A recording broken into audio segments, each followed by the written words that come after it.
नमस्कार साथियों। आज हम लोग ट्रांसफर से रिलेटेड 4 मुद्दों पे बात करेंगे, 4 कैटेगरी के बारे में बात करेंगे। सबसे पहले हम लोग दूरी के आधार पे अंतर जिला वाले पुरुषों के बारे में बात करेंगे। उसके बाद जो सेम जिला वाले जो लोग हैं जिनका हस्तांतरण नहीं हो पा रहा है, उनके लिए भी बातें करेंगे, उन पर भी चर्चा होगी। और साथ ही साथ महिला शिक्षिका जिनका लिस्ट आने वाला है उनसे, और जिनका आ चुका है उनके बारे में भी चर्चा करेंगे। सबसे पहले तो बता दूं कि बैड न्यूज हम सभी पुरुष शिक्षकों के लिए कि विभाग जो है वो पुरुष शिक्षकों का स्थानांतरण करने के अभी पक्ष में नहीं है। ठीक है, यह एक मतलब बहुत ही बुरा खबर है हमारे लिए कि विभाग नहीं चाहती, थोड़ा सा उदासीन है और वो लोग चाह रहा है कि इसको टाला जाए, इसको बाद में करेंगे हम लोग। ठीक है, बाद में करेंगे, जैसे हेडमास्टर की पोस्टिंग हो जाए, टीआरई 3 वाले की पोस्टिंग हो जाए, उसके बाद हम लोग पुरुष शिक्षकों का स्थानांतरण करेंगे। ठीक है, लेकिन ये जो है ना, इस प्रकार से करेंगे जो शब्द आ रही है, यहाँ पे थोड़ा सा डाउट है। जब वो बात कर रहे थे कि जनवरी के शुरुआत में ही ट्रांसफर करेंगे, वो आता चला आया इधर अप्रैल तक, है ना। तो अब जब बाद में करेंगे बात हो रही है, तो कितने साल बाद हो जाएगा इसका कोई गारंटी नहीं है। इसीलिए सभी पुरुष शिक्षकों से हमारा निवेदन है कि आप लोग संगठित होइए, जितना ज्यादा से ज्यादा हो सके उतना ज्यादा से ज्यादा संख्या में हमारे टेलीग्राम और व्हाट्सएप ग्रुप में जुड़िए और जुड़ करके हम लोग संगठित होना शुरू कीजिए। जब तक संगठित नहीं हो पाइएगा, एकजुट नहीं हो पाइएगा, तब तक कोई उपाय नहीं है।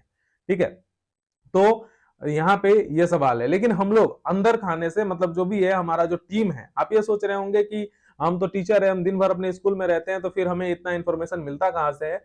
तो एक्चुअली ना हमारा टीम है जो 7वां चरण बहाली से लेकर के आज तक हम लोग संगठित है।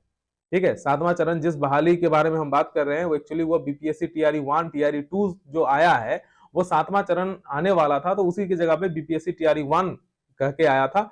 उसी बहाली के समय से हमारा एक पूरा टीम चलता है जो अभी स्थानांतरण को लेकर के पिछले 8-9 महीने से एक्टिव है। ठीक है, तो इसी समूह से जुड़ने की बात हो रही है। दीपांकर भैया ने भी बहुत ही प्रेशर लगाया, और साथ ही साथ अनीस भैया जो है और बहुत सारे लोग जो हैं वो विभाग से संपर्क में है। बहुत हम लोग भी अपने स्तर से कोशिश कर रहे हैं। हमने कल भी बताया था कि हम लोग एमएलए एमएलसी को कॉल किए हैं, बात किए हैं, और कल जो है विधानसभा में विधान परिषद में हमारे वो पति के बारे में बातचीत हुई थी वहां पे कि पतियों का आखिर ट्रांसफर क्यों नहीं किया गया, पत्नियों के साथ पतियों का भी ट्रांसफर होना चाहिए था। तो इसको लेकर के भी मुद्दा रखा गया। तो हम लोग जो भी एक्टिविटी कर रहे हैं उसका रिजल्ट पॉजिटिव देखने को मिल रहा है, और पुरुष शिक्षकों का भी रिजल्ट पॉजिटिव देखने को मिलेगा। विभाग उदासीन है, लेकिन हम लोग उसको जो है करवाएंगे। अभी हम लोग प्यार से बात कर रहे हैं, प्यार से हम लोग चाह रहे हैं पैर हाथ पकड़ के कि भैया हमारा ट्रांसफर करवा दीजिए। ठीक है, अभी प्यार प्यार से ही काम चल रहा है, और वो लोग को धीरे धीरे जो है ना मोटिवेट किया जा रहा है। धीरे धीरे करना तो उन्हीं को है। तो हम लोग उनसे रिक्वेस्ट कर रहे हैं कि हमारा भी स्थानांतरण होना चाहिए, और इसको लेकर के सभी लोग लगे हुए हैं।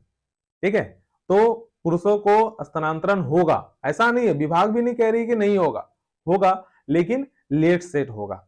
और हमारा कहना है कि जैसे ही मतलब आप बाकी सभी लोगों का करते हैं, पति का हो जाएगा, उसके बाद साथ ही साथ इसका दूरी वाली महिलाओं का कल लिस्ट आ जाएगा।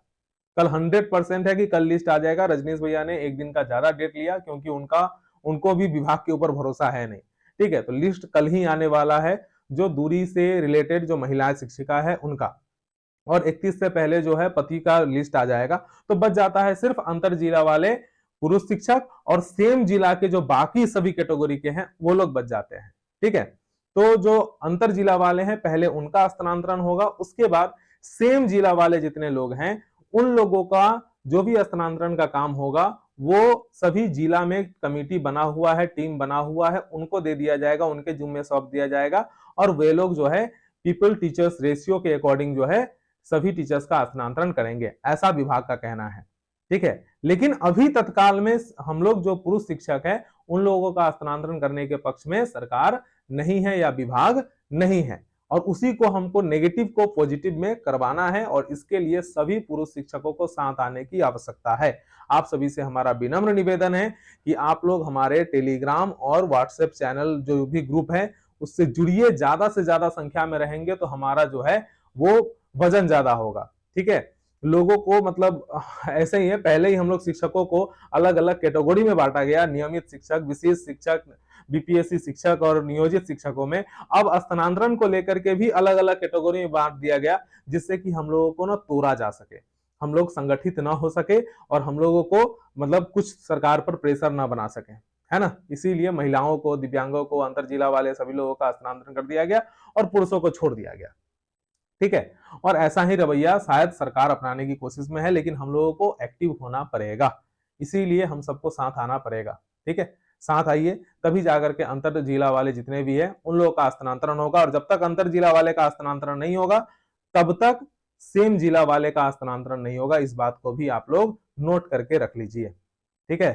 तो सबसे पहले आप सभी का जो भी है, हम रिक्वेस्ट कर रहे हैं हाथ जोड़ के कि जितना ज्यादा से ज्यादा हो सके शेयर कीजिए इस वीडियो को और लोगों को जोड़िए। हम मेरे डिस्क्रिप्शन बॉक्स में लिंक है, आप वहां से ग्रुप में जुड़िए, आप सभी से रिक्वेस्ट है।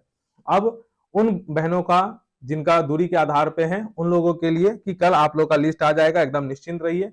जो पति के आधार पे भरे हैं, पति पत्नी के आधार पे जो पुरुष भरे थे, उन लोगों का लिस्ट जो है 31 तारीख तक आ जाएगा। एक दो दिन आगे पीछे हो सकता है, क्योंकि अभी छुट्टी है, ईद का लेकर के छुट्टी है, तो इसमें हो सकता है कि एक दो दिन आगे आ जाए, तो ऐसा हो सकता है। लेकिन हम लोग भी जो दूरी वाले हैं उसके लिए हम लोग का भी मांग है कि 10 अप्रैल तक किसी भी हाल में हम लोगों का भी स्थानांतरण होना चाहिए, प्यार से, ठीक है। उसके बाद फिर हम लोग जो है अपना तरीका जो भी अपनाना है वो अपनाया जाएगा, ठीक है। लेकिन उससे पहले तक हम सभी को एक साथ संगठित होने की आवश्यकता है, ठीक है।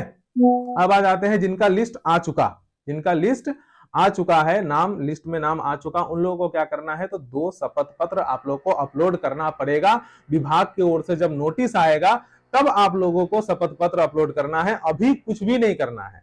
विभाग की तरफ से नोटिस आएगा, आपके ई शिक्षा कोष पोर्टल पर एक सेक्शन आ जाएगा जहां पे आपको ये अपलोड करने की बात कही जाएगी, तो वहां पे आप अपलोड कीजिएगा। थोड़ा सा आपको हो सकता है नॉइस इधर उधर से आ रही होगी, बगल में काम चल रहा है, तो उसको थोड़ा सा आप लोग इग्नोर करें, आप सभी से रिक्वेस्ट है, ठीक है।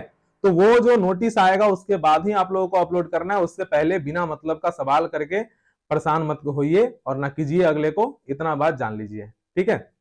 जो यूडाइस का रिलेटेड प्रॉब्लम है कि सर यूडाइस जो है ना, मेरा स्थानांतरण तो हुआ लेकिन मेरे स्कूल का यूडाइस कोड नहीं है, तो ये बहुतों के साथ है कि उनका यूडाइस कोड सेम नहीं है, ठीक है। तो ये आपकी गलती नहीं है, विभाग की गलती है, इस बात से भी आप लोगों को चिंतित होने की कोई भी आवश्यकता नहीं है, ठीक है।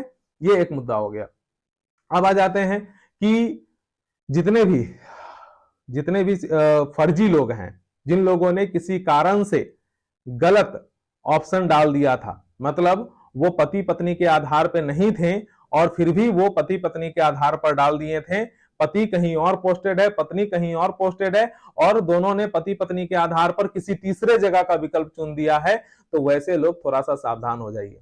आप लोग डॉक्यूमेंट अपलोड मत कीजिएगा, शपथ पत्र अपलोड नहीं कीजिएगा, ना तो दिक्कत हो जाएगा, क्योंकि आप फिर अगर तीसरे जगह पे जाना चाहते हैं तो इसका मतलब ये हो गया कि आप दूरी के आधार पर फॉर्म भरे थे और विभाग के आंख में धूल झोंक कर आपने पति पत्नी के आधार पर फॉर्म मतलब डाल दिया, ठीक है। आपको भरना था दूरी के आधार पर, लेकिन आपने पति पत्नी के आधार पर फॉर्म भरा।